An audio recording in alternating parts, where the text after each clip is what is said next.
Corporate radar में आज हम बात करेंगे ब्लू स्टार की। ये कंपनी देश की दिग्गज एयर कंडीशनिंग, कमर्शियल रेफ्रिजरेशन और एमईपी कॉन्ट्रैक्ट बनाने वाली कंपनी है। Blue star air purifier, water purifier, air cooler, cold storage का भी काम करती है। आज कंपनी के टॉप मैनेजमेंट से हम उनके नतीजों पर बात करेंगे, साथ ही नए प्रोडक्ट लॉन्च, ग्रोथ प्लान और आगे के आउटलुक के बारे में भी जानने की कोशिश करेंगे। ज़्यादा बातचीत के लिए हमारे साथ मौजूद हैं कंपनी के सीएमडी वीर आडवाणी जी। सर, बहुत बहुत धन्यवाद आज समय देने के लिए अपना जी बिजनेस को। नमस्ते। सर, रिजल्ट्स की बात करें, हमने देखा कि मार्जिन के फ्रंट पर काफ़ी इंप्रूवमेंट इस बार दिखाई दी है, एबिटा ग्रोथ भी नज़र आ रही है। इसके पीछे क्या वजह थी, क्या कंट्रीब्यूटिंग फैक्टर्स थे, और आने वाले समय के लिए आप किस तरह का रेवेन्यू विजिबिलिटी आपको नज़र आ रही है?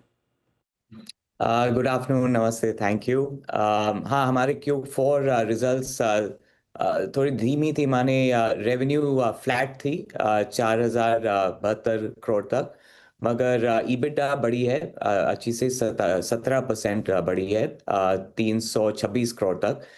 ईबिटा मार्जिन भी इम्प्रूव हुई है 1%, 7% से 8% तक। ये मार्जिन इम्प्रूवमेंट दो वजह से है। एक तो हमने प्राइस इंक्रीसेस लिए थे Q4 में, क्योंकि आपको याद है कि एनर्जी एफिशिएंसी टेबल चेंज हुई थी जनवरी 1 को। उसके वजह से कॉस्ट हमारी 5% बढ़ी थी, तो हमने भी प्राइसेस को इंक्रीज किए थे। वो एक रीज़न है। दूसरी रीज़न है कि हमने ऑपरेटिंग कॉस्ट को ठीक से मैनेज किया है। थोड़े कॉस्ट को पोस्टपोन भी किए थे, क्योंकि समर सीज़न आपको पता है थोड़ी देरी से शुरू हुई है। मार्च में ज़्यादा बारिश थी पूरा देश में, तो अभी समर सीज़न तो शुरू हुई है अप्रैल 15 से, तो उसके वजह से Q4 के ईबिटा मार्जिन्स बढ़ी थी। ठीक है, तो मार्जिन में तो अच्छी बढ़त है, तो सर क्या उम्मीद करें हम आगे भी मार्जिन क्या इन्हीं लेवल्स पर सस्टेनेबल रहेंगे? हाँ, तो आउटलुक में मार्जिन्स इतने बढ़ेंगे नहीं। पूरे फुल ईयर के लिए हमारी मार्जिन फ्लैट थी। सेगमेंट 2 में 8.2% और सेगमेंट 1 में 7.5%। हमें यकीन है कि FY27 में मार्जिन्स 8 to 8.5% पे ही रहेगी, क्योंकि ज़्यादा कॉस्ट प्रेशर भी बढ़ने वाला है। ये ईरान वॉर के वजह से अभी प्लास्टिक्स का भी इन्फ्लेशन हुआ है, और डॉलर भी चढ़ रही है, तो उसकी वजह से कॉस्ट तो बढ़ेगी फिर से। तो Q2 में हमें लगता है कि फिर से प्राइस इंक्रीज लेना पड़ेगा। ओके, तो Q2 में वापस से प्राइस इंक्रीज लेना पड़ सकता है मार्जिन को प्रोटेक्ट करने में। सर, अब कुछ और सेगमेंट की आपकी बात करें तो एआई डेटा सेंटर, आप कुछ समय पहले जब आपसे हमारी बात हो रही थी तो आप मैनेजमेंट की तरफ से बयान आया था कि जो डेटा सेंटर कारोबार है आने वाले समय में रेवेन्यू में 10% का कंट्रीब्यूशन देगा, क्योंकि blue star cooling equipment supply करेगा इन डेटा सेंटर को। किस तरह की रेवेन्यू विजिबिलिटी आपको इस वक्त इस पूरे स्पेस में नज़र आ रही है? करेंटली वहाँ से कितना कंट्रीब्यूशन मिल रहा है और आने वाले समय के लिए किस तरह की रेवेन्यू विजिबिलिटी आप देख रहे हैं? तो डेटा सेंटर्स में हमारे दो बिजनेसेस है जो हमें बढ़ना चाहिए। कि पहले तो MEP कॉन्ट्रैक्टिंग में हमारी काफ़ी डेटा सेंटर का मार्केट शेयर ऑलरेडी है।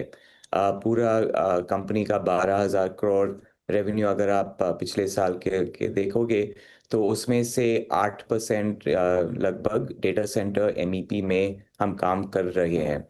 वो शेयर बढ़ेगा, क्योंकि प्रोजेक्ट्स भी बढ़ रहे हैं। काफ़ी प्रोजेक्ट्स नवी मुंबई में, चेन्नई में, हैदराबाद में विजिबिलिटी है, तो MEP कॉन्ट्रैक्टिंग में काफ़ी बढ़ेगा। और उसके अलावा blue star data centre cooling equipment भी बना के बेचते हैं। वो बिजनेस अभी काफ़ी छोटा है, मगर हमें यकीन है कि जैसे हमारे नए प्रोडक्ट्स इंट्रोड्यूस होंगे डेटा सेंटर कूलिंग के लिए FY27 और 28 में, वो बिजनेस भी बढ़ेगा।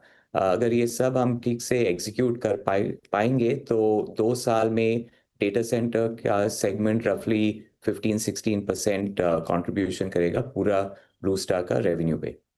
सर, इस बार की समर थीम किस तरह से प्ले आउट कर रही है कंपनी के लिए? बीते कुछ महीने कैसे गए हैं आगे के लिए, और किस तरह का डिमांड आपको नजर आ रही है? अब आने वाला जो समय बचा है उसमें किस तरह की डिमांड आप देख रहे हैं? हाँ, तो गर्मी की मौसम तो देरी से शुरू हुई, अप्रैल 15 पे ही शुरू हुआ। टर्शरी सेल्स बहुत स्ट्रांग है, वो तो कंज्यूमर्स एसीज तो खरीद रहे हैं, वो बहुत अच्छा है क्योंकि आपको पता है कि काफ़ी इन्वेंट्री फील्ड में ऑलरेडी है, पूरा इंडस्ट्री में और हमारे भी। तो 15 अप्रैल से टर्शरी सेल्स अच्छे से बढ़ी है, और हमें यकीन है कि मई अभी बड़ा मंथ होगा टर्शरी सेल्स के लिए। और अगर हम लकी है तो समर थोड़ा देरी तक जाएगा ये साल। अगर जून 15 तक जाता है तो both primary and tertiary sales बहुत बढ़ेंगे। तो बहुत a lot depends on the summer.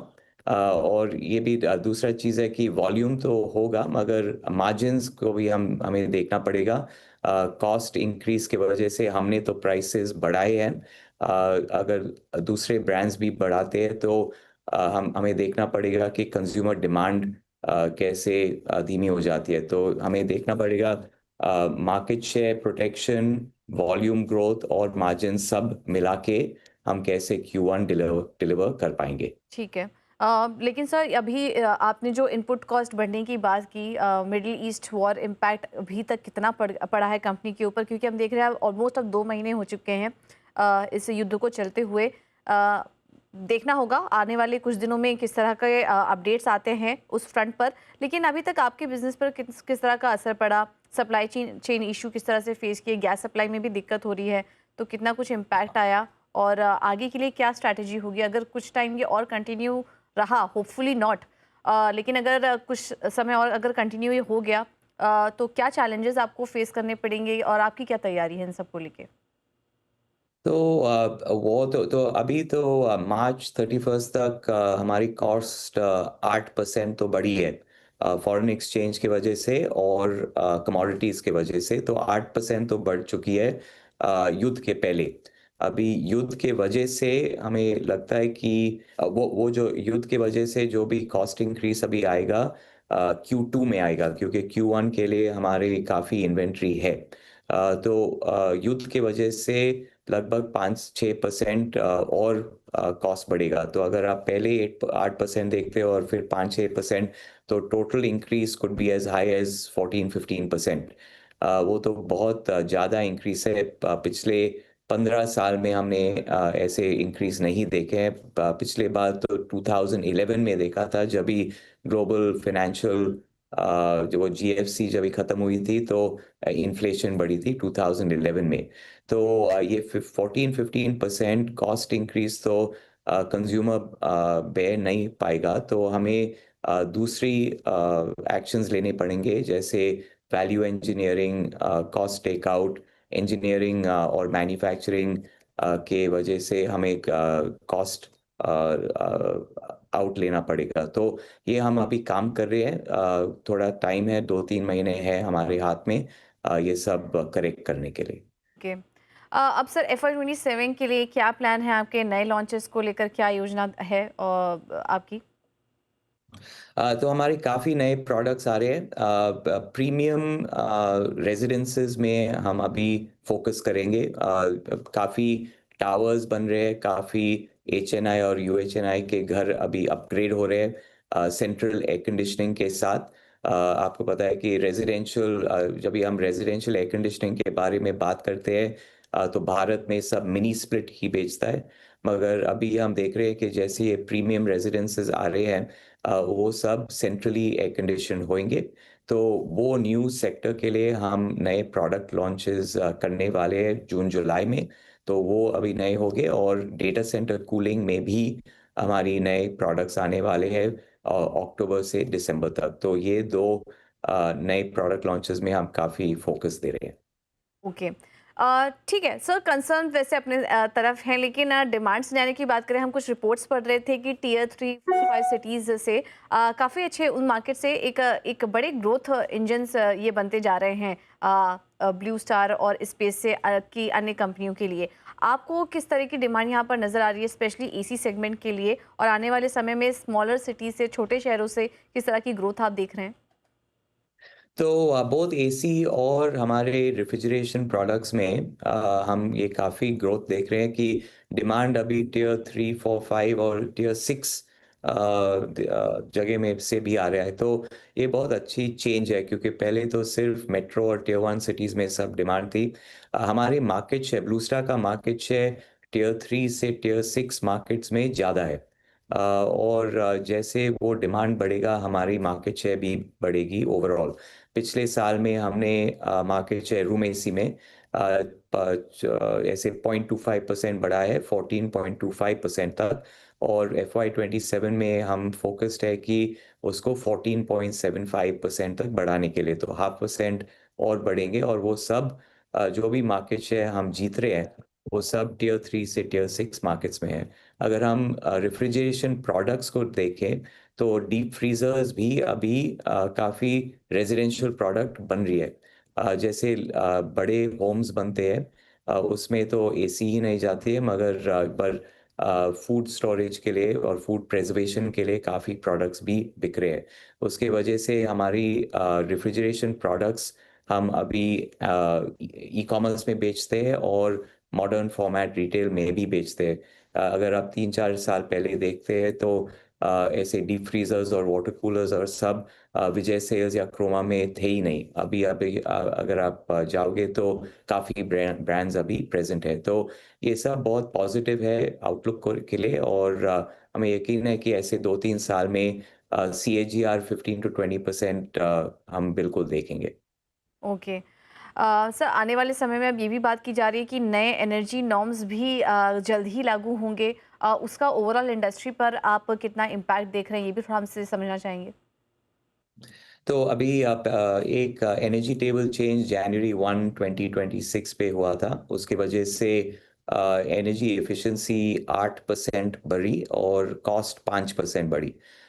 Next table change जनवरी 1 2028 में आएगी, तो 2 साल बाद। और तभी एनर्जी एफिशिएंसी 10% बढ़ेगी। और हमें देखना पड़ेगा क्या न्यू टेक्नोलॉजी हम ला पाएंगे अभी से तब तक, ताकि 10% तो कॉस्ट बढ़ नहीं सकता है। अगर 10% बढ़ेगा तो डिमांड गिरेगा। तो हमें देखना पड़ेगा ये 10% एक्स्ट्रा एफिशिएंसी हम कैसे 3-4% कॉस्ट इंक्रीज में ही कंटेन कर पाएंगे। हमें काफ़ी आइडियाज़ है, इंजीनियरिंग आइडियाज़, जिससे हम ये कर पाएंगे, मगर सब R&D अभी चल रहा है। और हम हमारे पास 18 महीना तो है लॉन्च करने के लिए।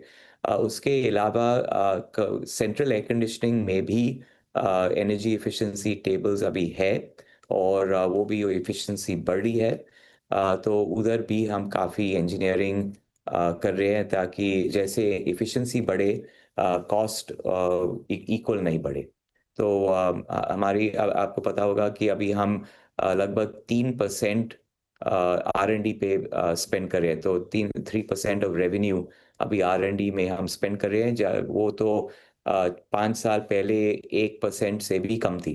तो हमने राइट टाइम पे R&D के इन्वेस्टमेंट शुरू की है। और वो अभी हम देख पा रहे हैं कि उसके वजह से कॉस्ट इतना नहीं बढ़ेगा। ओके।